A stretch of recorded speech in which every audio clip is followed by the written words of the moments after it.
नमस्कार. आपण इंग्लिश स्पीकिंगच्या प्रवासामध्ये आहोत आणि त्यासाठी आपल्याला जे काही लागतंय मटेरियल ते आपण गोळा करतो आहोत आणि त्याला जोडून बघतो आहोत ना.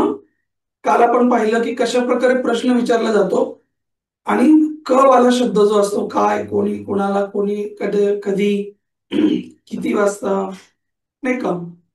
तर हे सगळं आपल्याला सांगता आलं पाहिजे तरच आपण प्रश्न विचारू शकू. प्रश्न जर विचारता आला तर आपण उत्तर देऊ शकू, हे लक्षात ठेवा. आज थोडंसं त्याच्यावर काम करा. मला वाटतं काल लेक्चर संपवताना मी ही गोष्ट सांगितली होती, आता परत एकदा सांगतो. त्याने आपण सुरुवात करूयात म्हणजे तुमचा क्लिअर होईल मुद्दा. जर डूचा प्रश्न विचारला कोणी तर आपण नेहमी त्याचं उत्तर V1 ने द्यायचं. आणि जर तुम्हाला नाही म्हणायचंय तर डोंट ने द्यायचं. जर कोणी डज ने प्रश्न विचारला तर आपण त्याचं उत्तर V5 ने द्यायचं, म्हणजे येस लावून द्यायचं. आणि जर तुम्हाला नाही म्हणायचं असलं तर त्याचं उत्तर डझंट किंवा डज नॉट याने द्यायला पाहिजे. या दोन गोष्टी तुमच्या क्लिअर व्हायला पाहिजे. ओके, चला एक छोटीशी त्याची रिव्हिजन करू आणि पुढे जाऊ आपण. हा, ओके, चला.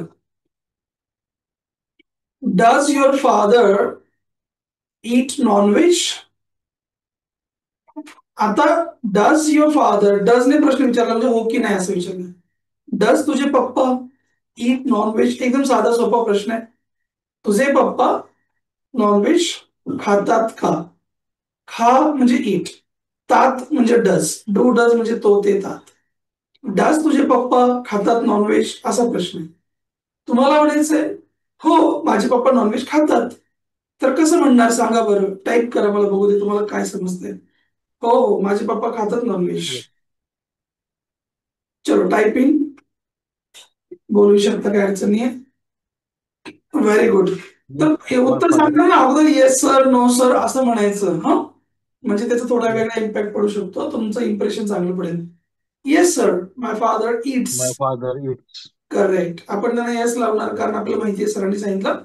डजचा प्रश्न असला तर आपण येस लावणार, पाचवा फॉर्म घेणार म्हणजे येस लावणार त्याला ना. बर, डू यू अंडरस्टँड मराठी असं तुम्हाला कोणतरी विचारलं, do you understand Uh, Marathi? yes, yes, पुढे काय, पुढे I पूर्ण करा, understand कम्प्लीट Marathi. करा.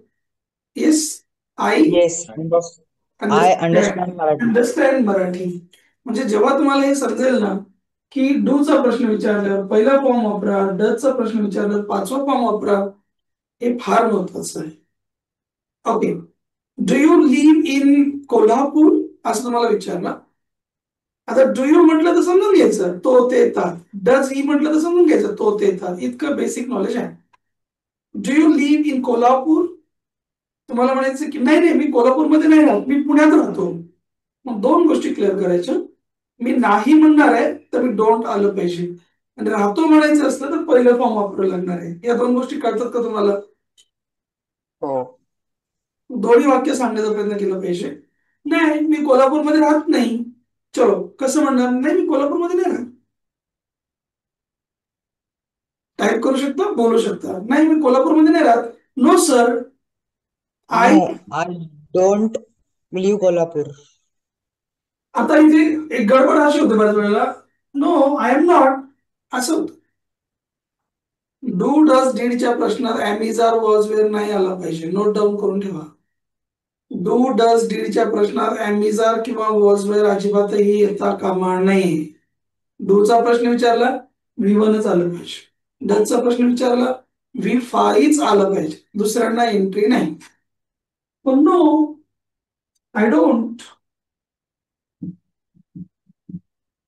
हे पण शिका. डोंट असो, डझंट असो, डिडंट असो, त्याच्यानंतर पहिलं फॉर्म यायचं. I don't live. आता बघ, I am in Kolhapur, yes I was telling the same thing that. नुसतं कोल्हापूर नाही, आणि छोट्या छोट्या गोष्टीमध्येच इंग्लिश आहे. कोल्हापूरमध्ये, कोल्हापूरमध्ये, in Kolhapur, I don't live in Kolhapur. मी पुण्यात राहतो, कसं म्हणणार मी पुण्यात राहतो.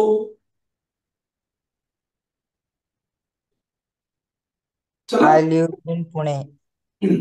आता लिव्हला ईडी लावणार की नाही लावणार? नाही. नाही लावणार, शाबास. का बरं? कारण सर पहिला फॉर्म वापरायचंय ना, मला कळलंय ना पहिला फॉर्म वापरायचं. येस, लिव्ह इन पुणे, पुण्यात म्हणजे इन पुणे हे कळलं पाहिजे. की sir live in Pune, no sir I don't live in Kolhapur.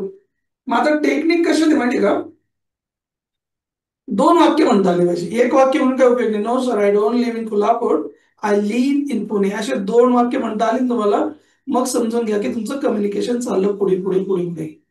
तर this is very important to know. हा, तर डीड कडे जाऊया आता. तुम्हाला ते समजलं व्यवस्थित असं मी पुढे धरतो. हा, किंवा सपोज व्हॉटचा प्रश्न विचारला, what does your father teach, असा प्रश्न विचारला, right. What does your father teach, तर व्हॉट म्हणजे काय इथपर्यंत कळतंय ना. मग परत डज युअर फादर टीच एवढं पण कळलं. ओके, म्हणजे याच्यात पण डज आला काय, म्हणजे सरांनी सांगितलं मला की डजचा प्रश्न असला ना तर त्याला येसच लावावं लागेल त्याला. म्हणजे जो टीच आहे ना त्याच्यातला, त्याला काहीही करून मला येस लावावाच लागेलच. व्हॉट म्हणजे काय हा एक्स्ट्रा शब्द जोडला फक्त. What does your father teach, what does your father teach, आपल्याला कळलं पाहिजे. ओके, मग आपलं उत्तर, कोणत्याही प्रश्नाचं उत्तर माणूस ऍक्शन कोणाला काय या चार शब्दांनी द्यायचं. मग माय फादर आणि टीच म्हणणार का मग, आता सांगा बरं. टीच म्हणणार की टीचर्स म्हणणार. टीचर्स. टीचर्स म्हणणार. मग sir my father teaches Marathi, my father teaches Gujarati, Hindi, English, what ever it is. पण जर तुम्हाला हे टेक्निक कळलं ना, टीचर्स म्हणायचं भरपूर झालं. हा, अजून एक बघा, वेअरचा प्रश्न विचारला समजा, where do you go early in the morning, असं कोणतरी विचारलं. Where do you go early in the morning, early in the morning timepass आहे पुढचा. इकडं महत्वाचं आपलं वेअर, वेअर म्हणजे डाव्या हातात घ्यायचं. Where do you go, where do you go. Okay, where do you go. Do म्हणजे तो ते तात, हे लक्षात ठेवायचं पहिल्यांदा. Where do you go. Okay, म्हणजे सरांनी सांगितलं डू म्हटलं की पहिला फॉर्म आहे, म्हणजे गो म्हटलं नाही तर गोच उत्तर द्यायचं, मग त्याला यस बीस लावायचं नाही. मग आय गो, संपला विषय. वेअर म्हणजे कुठे जातो तू, I go to job, I go to my college, whatever it is. हे मी का पुन्हा पुन्हा सांगतोय, याच्यात एकदा बेस क्लिअर झाला ना तुमचा, तर पुढचं सगळं सोपं आहे. इथेच गडबड आहे खरी इंग्लिशची. ज्यांना ज्यांना इंग्लिश अवघड जात असेल ना त्यांना विचारा तुम्ही खरी गडबड कुठे आहे. डू डज मध्ये अडचण आहे की नाही. कुणा कुणाला डू आणि डज मध्ये अडचण होती त्यांनी वाय टाईप करा बघू दे मला, येस टाईप करा.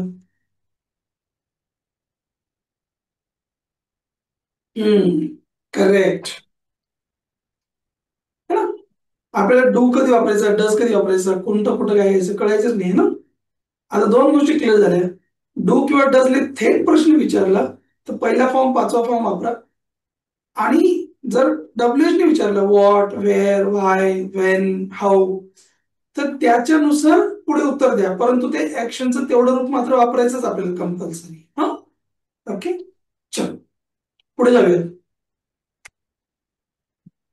हे सगळ्यांना येतं तुम्हाला, त्यामुळे मी काही सांगत नाही. You are telling me a story असं काहीतरी आहे. You are telling me a story, हे आपण लहानपणापासून शिकलोय.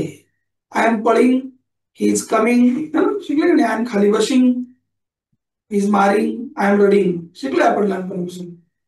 मग you are telling me a story, जेव्हा आय एन जी येतो तेव्हा त्याच्या अलीकडे टू बी चा फॉर्म येतो. बी कोण आहे हे समजून घ्या. बीच्या बद्दल जरा माहिती करून घ्या. बी कोण आहे, बी हु इज बी. हा, बी चे चार अर्थ आहेत, जर माहित नसतील तर नोट डाऊन करून घ्या. बी चे चार अर्थ आहेत, असणे, राहणे, होणे आणि बनणे.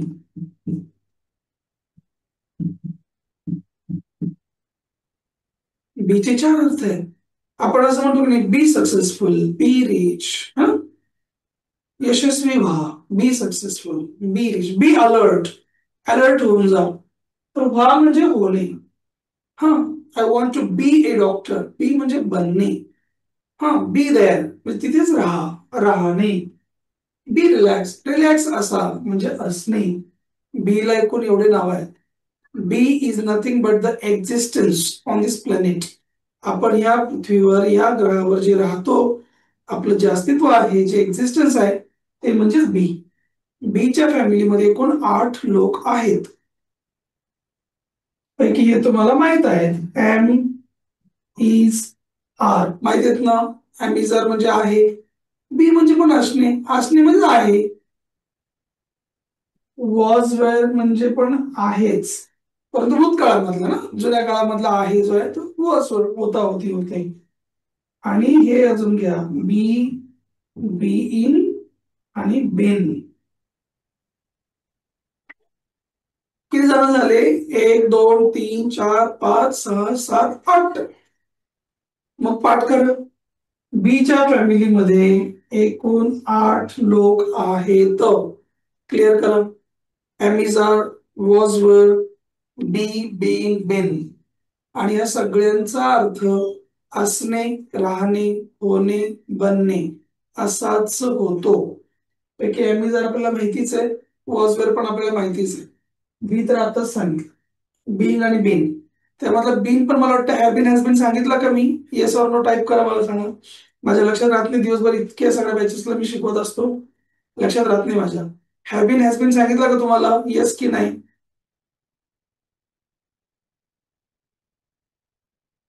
सांगितलं ना? Okay okay. Have been, has been म्हणजे काय? बऱ्याच काळापासून, खूप बरेच दिवसापासून सांगितलं ना असं? येस. बरेच दिवसापासून. हा, म्हणजे हे पण झालं, बिन पण झालं सांगून. आपण काल एक गोष्ट सांगितली, तुम्हाला आठवतं? हॅव, हॅज, हॅड यांच्यानंतर नेहमी ऍक्शनचा थर्ड फॉर्म येतं, हे पण सांगितलं होतं ना. मग बी पण एक ऍक्शनच आहे ना, तिला पण काहीतरी फॉर्म असणार, तिचे पण 5 फॉर्म असणार ना, राईट ना. बी ला पण 5 फॉर्म आहेत. जर शेवटी जर ने आलं ना, यालाही 5 फॉर्म आहेत. लक्षात ठेवा. बी चे 5 फॉर्म कोणते असं कोणी विचारलं ना, तुम्हाला 5 फॉर्म सांगतो, घेऊन ठेवा. बी चे 5 फॉर्म. पहिला एम आणि आर. दुसरा वॉज आणि वर. तिसरा बिन. चौथा बीइंग. आणि 5वं इज. क्लिअर करा, घेऊन घ्या, स्क्रीनशॉट घ्या आणि जपून ठेवा. हे तुम्हाला कोणीही सांगणार नाही.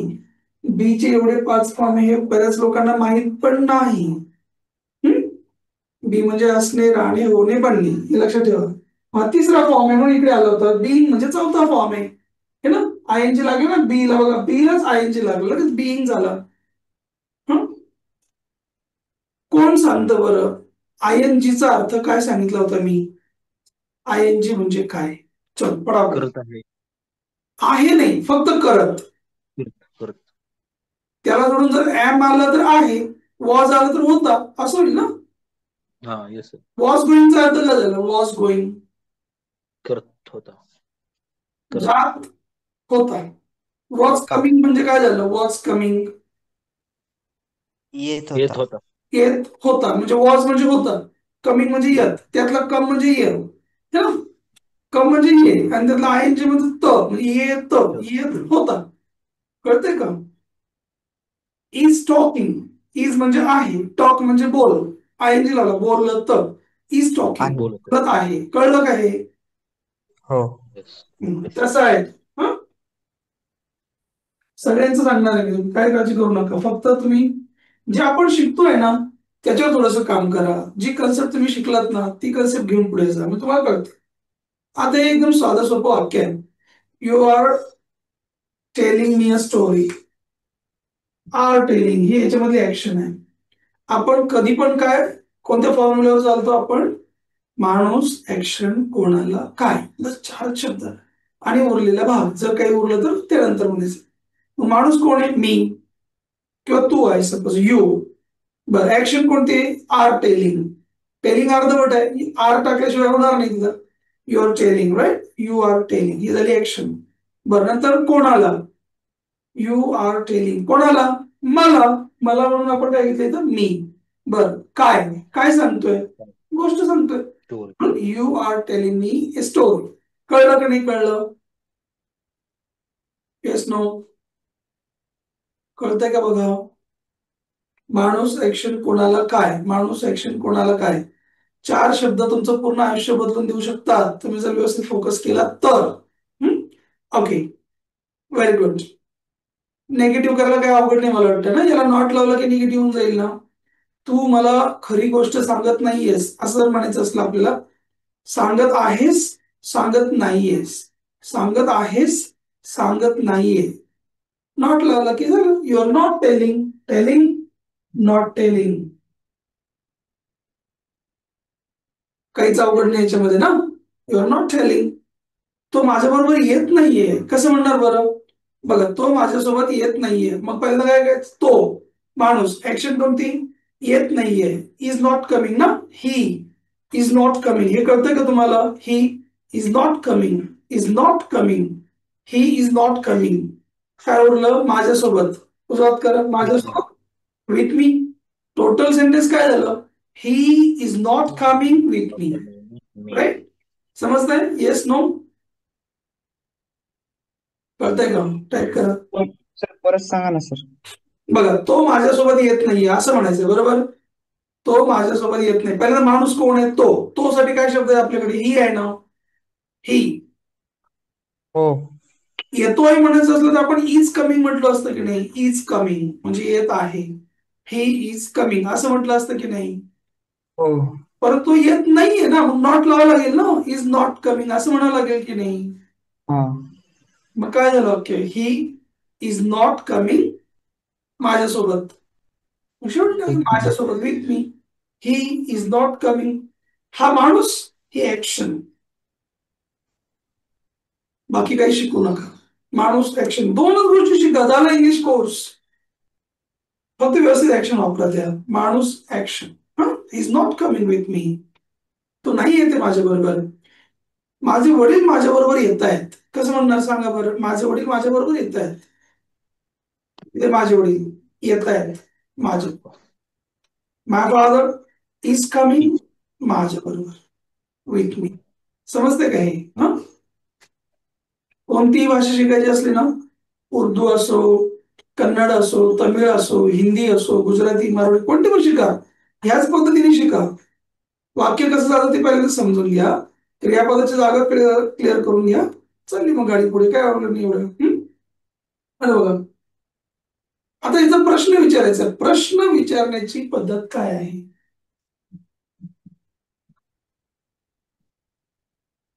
प्रश्न विचारण्याची सोपी पद्धत सगळ्यांनी लक्ष ठेवा. माणसाच्या आधी हेल्पिंग वर्ब घेतलं की प्रश्न होतो. नोट डाऊन करा, सगळे नोट डाऊन करा.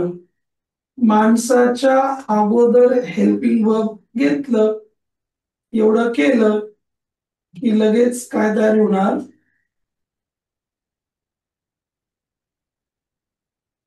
प्रश्न तयार होणार. तुम्ही कोणताही प्रश्न विचारा, माणसाच्या आधीच हेल्पिंग वर्ब असणार. हे ज्यांना कळतंय त्याच्यासाठी एकदम मजा आहे. ज्यांना नाही कळत त्यांना काही किती पण फुटाल, काही पण करा, काही कळणार नाही. ठीक. आता यू आर टेलिंग, याच्यामध्ये हेल्पिंग वर्ब कोणतं आहे? आर आहे ना. यातला माणूस कोण आहे? तू. मग आर त्याच्यानंतर आला की नाही? यूच्या नंतर आला ना आर. हा इकडे गेला ना, मग हा प्रश्न नाहीये, हे काय? उत्तर आहे. याचा प्रश्न कसा होईल? या आरला उचला, याच्या अलीकडे आणा इकडे, म्हणजे काय होईल? आर यू होईल ना. सगळ्यांनी शिका हे. मग आपण डू यू केला होता की नाही? डू यू, डस ही, तसंच आहे. हा, हे पण are you, are you, are you. मग आपण म्हणतो की नाही, are you coming with me, are you going there, are you sitting here, are you studying, म्हणतो की नाही आपण? Are you, are you, are you, are you. तू आहेस का, तू आहेस का, तू आहेस का, तू तिकडे आहेस का, आर यू तिकडे, तू इकडे आहेस का, आर यू इकडे, तू फ्री आहेस का, आर यू फ्री. तसंच मग तू जेवण करत आहेस का, आर यू जेवण करत, तू झोपत आहेस का, आर यू झोपत. एवढंच म्हणत, बाकी काहीच नाही. कळतंय? तू तयारी करतोयस का, कसं म्हणणार? टाईप करा किंवा बोलून दाखवा. तू तयारी करतोयस का.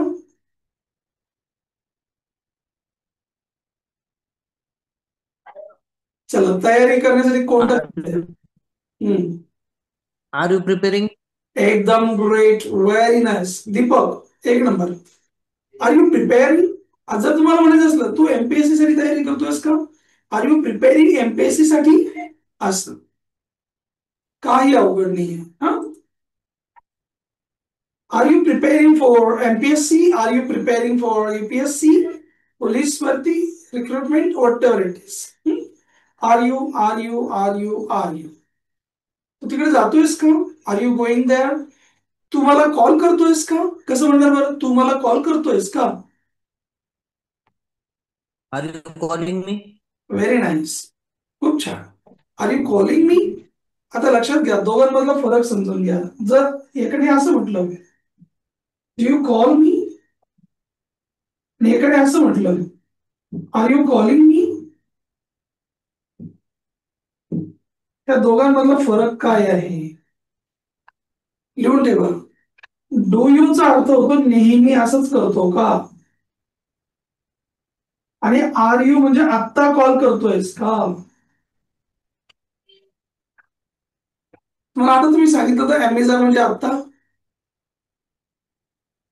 विसरायचं नाही. मी सांगितलेलं भरपूर गोष्टी सांगतो मी तशा छोट्या मोठ्या. डू यू अंडरस्टँड याचा अर्थ काय झाला, तुला समजतं का, कधी, तुला नेहमी समजतं का, डू यू अंडरस्टँड. आणि आर यू अंडरस्टँडिंग त्याचा अर्थ काय झाला, आता. तुला आत्ता समजतंय का, that is are you understanding. Okay, लिहून ठेवा. डू आणि डज म्हणजे नेहमी. डू यू वेकअप अर्ली म्हणजे तू नेहमी लवकर उठतोस का, असं. आणि आर यू वेकिंग अप म्हणजे तू आत्ता उठतोयस का, ते. डू आणि डज म्हणजे नेहमी, नियमितपणे. आणि अमेझॉन आणि आय एन जी असलं की त्याचा अर्थ होतो आत्ता तू करतोयस का. ओके, जर मी असं म्हटलं ना, डू यू टीच, त्याचा अर्थ काय झाला, नेहमी शिकव. तुम्ही नेहमी शिकवता का, do you teach this subject, तुम्ही हा सब्जेक्ट शिकवता का नेहमी, असं. पण जर मी आर यू टीचिंग इंग्लिश असं म्हटलं, त्याचा अर्थ आत्ता तुम्ही इंग्लिश शिकवताय का, असं. हा, मला वाटतं समजतंय सगळ्यांना, काही अवघड नाहीये. आर यू म्हणजे आत्ता, आर यू म्हणजे आत्ता, आर यू म्हणजे आत्ता, आर यू म्हणजे आत्ता. आर यू ची प्रॅक्टिस करा सगळ्यांनी. आर यू सगळ्यांना कळलंय. आता आर यू ला रिप्लेस करा हॅव यू बीन. सगळ्यांनी हा मुद्दा क्लिअर करा. आर यू ला काढा, त्याच्याऐवजी हॅव यू बीन म्हणा. म्हणजे हॅव बीनचा शॉर्टकट आहे, हा प्रश्न आहे हा. यू हॅव बीन, आपण म्हणतो have been, you have been there, I have been here, म्हणजे मी खूप दिवसांपासून इथे आहे, तू खूप दिवसांपासून पुण्यात आहेस. You have been in Pune असं म्हणतो ना आपण. त्याचा प्रश्न विचारायचा असला ना, have you been, have you been हे लिहून ठेवा सगळ्यांनी. हॅव यू बीन पाठ करा, डोक्याबाहेर असलं तर पाठ करा. हॅव यू बीनचा अर्थ लिहून घ्या मराठीतून, बऱ्याच काळापासून आहेस का. Have you bin in Pune म्हणजे तू बऱ्याच दिवसापासून पुण्याला आहेस का. Have you been in Tata company म्हणजे तू बऱ्याच दिवसापासून टाटा कंपनीमध्ये आहेस का. कळतंय का तुम्हाला मी काय सांगतोय ते, yes or no. Have you been म्हणजेच अमेझॉन.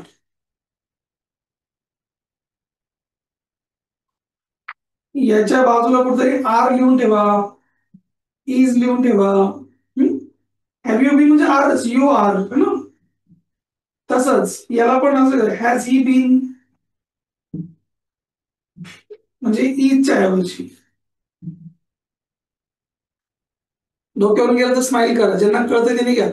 हॅव यू बीन मात्र प्रत्येकाने कंपल्सरी पाठ करायचं.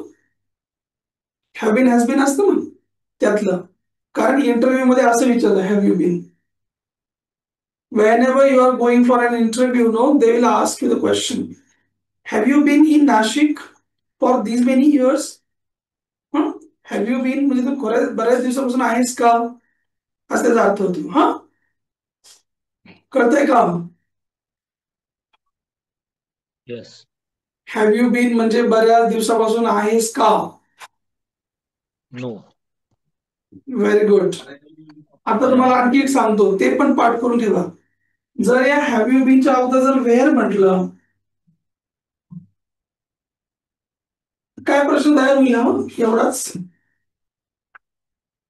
Wear where have you been, काय झालं याचा अर्थ? कोण सांगतं मला? Where have you bin?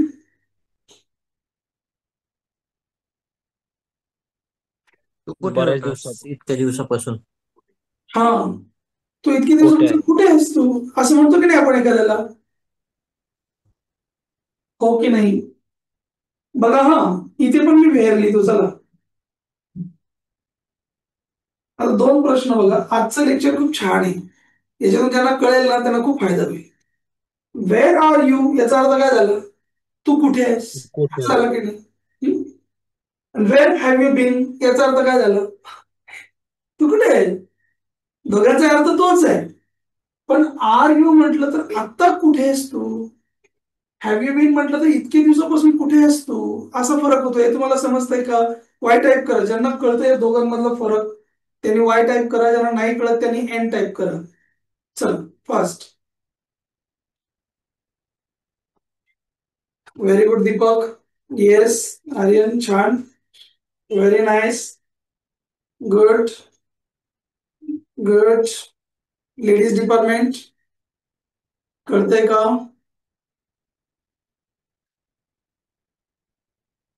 R म्हणजे आता, हॅव यू बीन म्हणजे खूप दिवसांपासून, बऱ्याच दिवसांपासून. Yes good. आणि पाठ करून ठेवा. Where have been, where have you been म्हणजे कुठे आहेस तू इतके दिवसापासून. मग आपण सांगतो I have been in Pune, I have been in Nashik, I have been in Mumbai, I have been at my home, असं म्हणतो आपण. हा, हॅव यू बीनचं उत्तर काय द्यायचं? I have been. हे पण लिहून घ्या.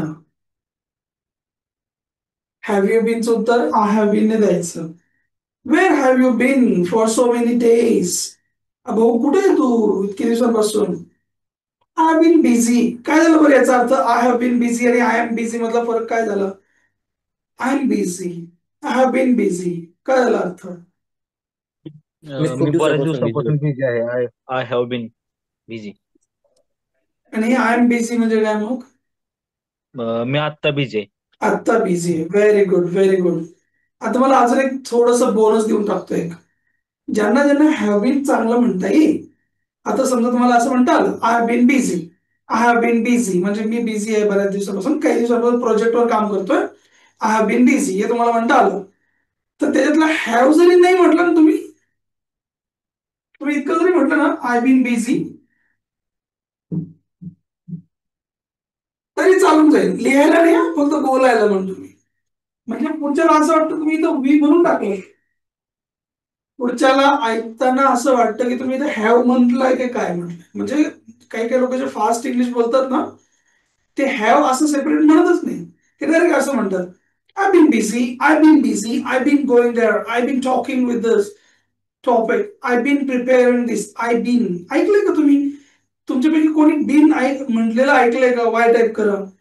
कोणताही एखादा व्हिडिओ बघत असाल, काही पण बघत असाल, रील बघत असाल कुठे पण, तर have you been doing this, have you been preparing this, नाही ऐकलं? मग छान, चांगली गोष्ट आहे. पुढे ऐकायला मिळेल. Have you been there, have been trying, have you been preparing for this, असं विचारतील. त्याचा आपण yes I have been, yes I been, तर डायरेक्ट आय बीन म्हटलं तरी चालेल. तुम्ही हा म्हणण्यापुरतं लिहायचं असेल तर हॅव बीनच पूर्ण लिहायचं. ओके. आता बघा, तू पुण्याला जातोयस का? चला कसं म्हणणार, तू पुण्याला जातोयस का? तू पुण्याला जातोयस म्हणजे यू आर गोईंग पुण्याला, इथपर्यंत काय अवघड नाही. आता प्रश्न विचार, तू जातोयस का? उलट करा, बोला किंवा टाईप करा, तू पुण्याला जातोयस का?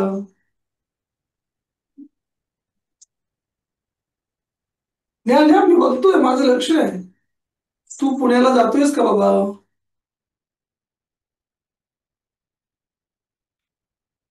तू पुण्याला जातोयस का? Are you going to Pune?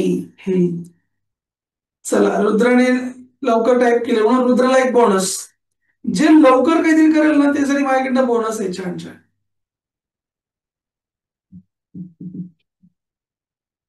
याला तुम्ही कसं वाचता? गोईंग. गोईंग. गोईंग. ओके. जी माणसं पटपट इंग्लिश बोलतात, फ्लुएंट इंग्लिश बोलतात, फास्ट बोलतात ना, ती माणसं हे शेवटचं जी वाचत नाही. गोईंग म्हणतात I am going to tell you. लक्षात ठेवा, आय एम गोईंग देअर असं म्हणतात. तुम्ही नीट ऐका, थोडस ऐकण्याची प्रॅक्टिस करा. आय एम गोईंग देअर असं म्हणतात, असं नाही म्हणत आय एम. आपली मराठी माणसं कसं म्हणतात, आय एम गोईंग देअर, इतकं ठासून ठुसून म्हणतो की नाही आपण ना. इंग्लिश माणसं त्याला गोईंग असं म्हणत नाही, गोईंग म्हणतात. आय एम गोईंग देअर, थोडस. हे पण लक्षात ठेवा. बरं चला, आता ह्यांना जोडा डब्ल्यूएच वाले शब्द. आर यू तुमचं फिक्स आहे ना. आर यू कळलंय तुम्हाला आणि आय एन जी इथपर्यंत कळलंय. बघा, तू काय टाईप करतोयस, तू काय टाईप करतोयस. करतोयस म्हणजे टायपिंग, एवढं तर कळलंच पाहिजे आता. हा लक्षात ठेवा, करतोयस टायपिंग, जातोयस गोईंग, खातोयस इटिंग, एवढं तर कळतंय ना. ओके नाही? What are you typing? एकदम बरोबर, राईट ना. माझं पहिल्यांदा काय आलं, वॉट. पहिल्यांदा कोण आलं तुमच्याकडे, वॉट. नंतर आर ला जोडून कोण आलं तुमच्याकडे, माणूस. आणि इकडे नंतर कोण आलं, ऍक्शन. एवढ्या छोट्या छोट्या गोष्टी करा. बर, तू माझ्या खोलीत काय करतोयस. चलो. What are you doing in my room? Very nice. बाकीच्यांनी पण बोला किंवा लिहा, टाईप करा किमान. All those people who can not talk should type in this box. नुसतं बघू नका रे माझ्याकडे, मला दृष्टी लागू शकते, मला काजळ लावून यावं लागेल तुमच्याकडे. What are you doing in my room. Very nice. शेवटी प्रश्नचिन्ह पण द्यायचं. तू किती वाजता निघतोयस. आता किती वाजता म्हणण्यासाठी ऍट व्हॉट टाइम असं म्हणायचं. लिहून ठेवा. किती वाजता, at what time.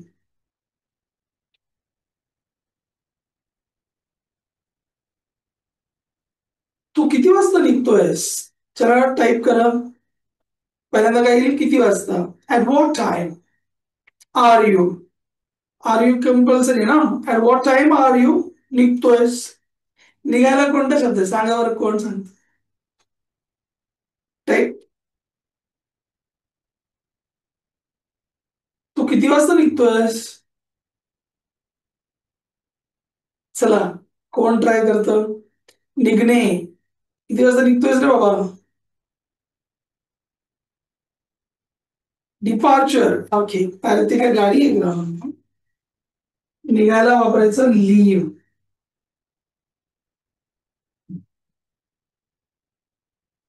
At what time are you leaving? Yes. At what time are you leaving?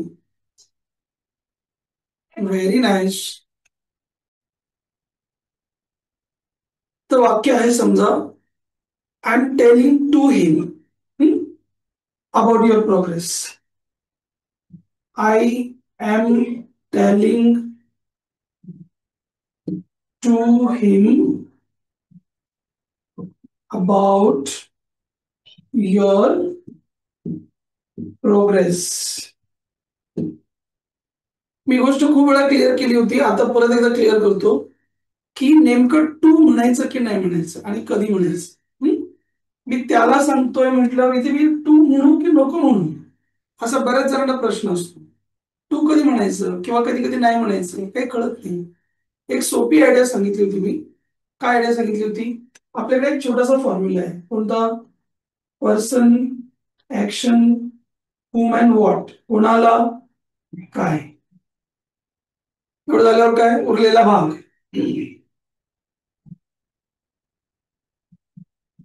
एक सोपं लॉजिक सांगितलेलं होतं. आता ज्या वेळेला पर्सन झाला, ऍक्शन झालं.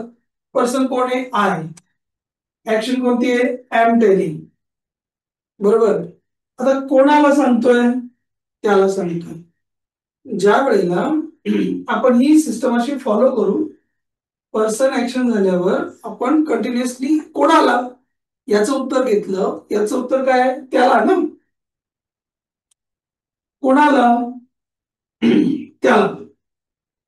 म्हणजे लगेच जर तुम्ही कोणालाच उत्तर घेतलं ना, मग इथे टू म्हणण्याची गरज नाही. ठीक आहे, हे कायम लक्षात ठेवा की टू कुठे वापरायचा.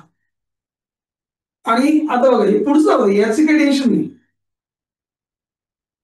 अबाउट युअर प्रोग्रेस त्याचा काही संबंध नाही. हा, हे समजून घ्या. टू कधी वापरायचा, हिमच्या अगोदर टू वापरायचा की नाही आणि कधी वापरायचं ते समजून घ्या. मी म्हटलं की जर आपण ह्या सिक्वेन्स गेलो 1 2 3 4 तर तिथे लगेच टू वापरण्याची गरज नाही. हेच वाक्य टर्न करा बघा.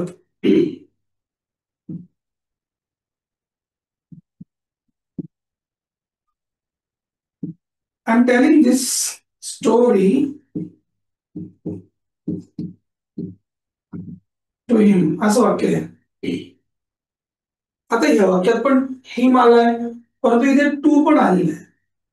सर आत्ताच आपण 2 मिनिटापूर्वी बघितलं की तो टू घ्यायचा की नाही असा प्रश्न होता ना आपला आताच ना. आता आपण काय म्हटलं इथे नाही घ्यायचं. आता इथे चेक करा, इथे पहिल्यांदा माणूस कोण आहे, हा, त्याची ऍक्शन कोणती आहे, ही वाली, बरोबर, एम टेलिंग. आता इथे धी स्टोरी हा बघायला आहे. धी स्टोरी म्हणजे कोणाला, अशा प्रश्नाचं उत्तर नाहीये. कशाचं उत्तर आहे, काय याचं उत्तर आहे. हे तुम्हाला समजतंय का? मी सांगतोय, आय एम टेलिंग, काय सांगतोय, ही गोष्ट सांगतोय. ओके नाही, म्हणजे कोणाला सांगतोय याचं उत्तर नाही आलं, काय आलं अगोदर, काय सांगतोय. जेव्हा आपण माणूस ऍक्शन कोणाला न घेता उलट केलंय ना, काय अगोदर घेतला. I am telling the story, हे कशाचं उत्तर आहे, कायचं उत्तर आहे. I am telling the story, काय सांगतोय, दी स्टोरी. मग तुम्ही उलट केलं, कोणाला, त्याला. आय एम टेलिंग, काय सांगतोय, दी स्टोरी, कोणाला सांगतोय, त्याला सांगतोय. असं जेव्हा कोणाला ह्या प्रश्नाचं उत्तर जेव्हा अगोदर काय घ्याल आणि मग कोणाला म्हणाल, तेव्हा तिथे टू घ्यायला विसरायचं नाही. कळलं? म्हणजे मीच्या अगोदर टू मी कधी म्हणायचं, यूच्या अगोदर टू यू कधी म्हणायचं, हिमच्या अगोदर टू हिम कधी म्हणायचं, हा, हरच्या ऐवजी टू हर कधी म्हणायचं, याचं उत्तर आहे. कधी म्हणायचं मग, जर आपण कोणाला काय अशी सिक्वेन्स ठेवली तर टू नाही म्हणायचं. पण जर काय आणि कोणाला असं उलट केलं तर म्हणायचं, तर मग मात्र टू हिम म्हणायचं. कळतंय का? कुणाला समजलं त्यांनी येस टाईप करा, नाही कळलं त्याने नो टाईप करा. मी सांगतो परत, ज्याला नाही कळलं त्याला. चलो फास्ट, बाकीचे पण. चल कम, चला चला चला, प्रत्येकाने ऍक्टिव्ह व्हा. नुसतं बसायला थोडी ना आलो आपण इथे. प्रश्न काय आहे इथला, ह्या टू लावायचा की नाही असा प्रश्न आहे. परत एकदा सांगतोय, समजून घ्या व्यवस्थित. टू कधी लावायचा, ज्या वेळेला कोणाला काय अशी सिक्वेन्स फॉलो करू आपण, तेव्हा टू नाही लावायचं. पण जर काय आणि कोणाला असं उलट केलं तर मात्र टू लावायचं. कळलं का? अगोदर काय उत्तर दिलं, नंतर कोणाला याचं उत्तर दिलं तर त्याला टू लावायचं. तुम्ही असं म्हणता की नाही, कोणाचा बर्थडे असल्यावर हॅपी बर्थडे टू यू असं म्हणता की नाही, yes sir. Birthday to you म्हणतो ना आपण. असं का नाही म्हणत हॅपी बर्थडे यू, सांगा बरं. हा, नाही समजणार तुम्हाला, मी सांगून टाकतो. कारण ते जे मूळ वाक्य आहे ना, आपण शॉर्टकट म्हणतो, आपण म्हणतो हॅपी बर्थडे टू यू, पण तसं नसतं ते वाक्य. ते वाक्य खरं असं असतं, I wish A happy birthday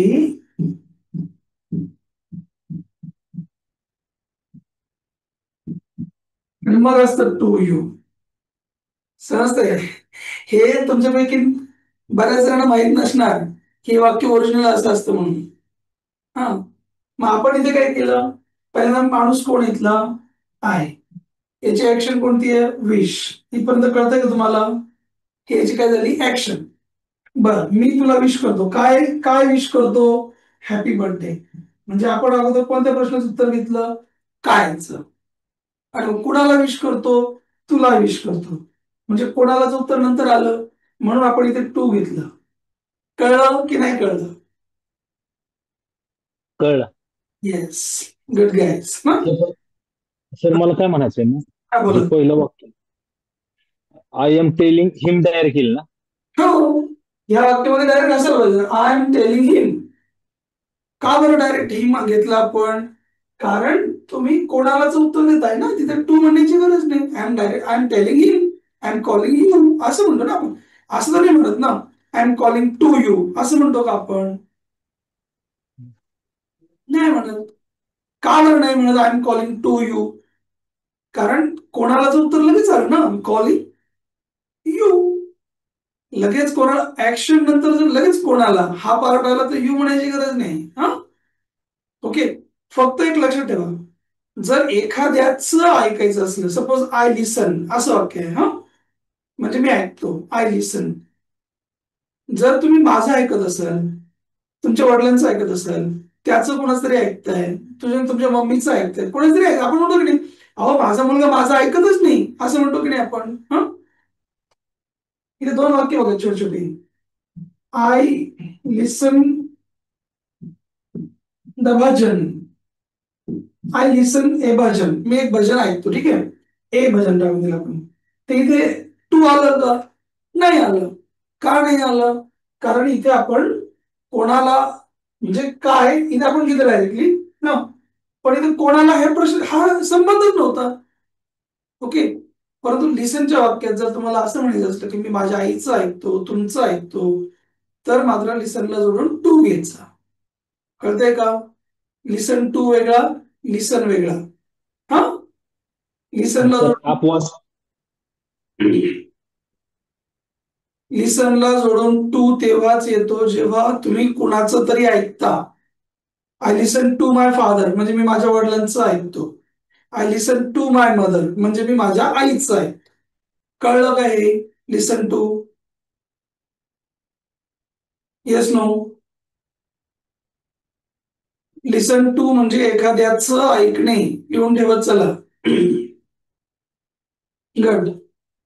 आणि आपण आयएनजी पण बघितलं, आता क्लिअर कट सगळ्यांना कळलं. आयएनजी going, running, dancing, telling, speaking. आयएनजी म्हणजे करत, अमुक अमुक गोष्ट करत. ठीक आहे. इथे आपण थांबूया. हा, टेक केअर, बाय.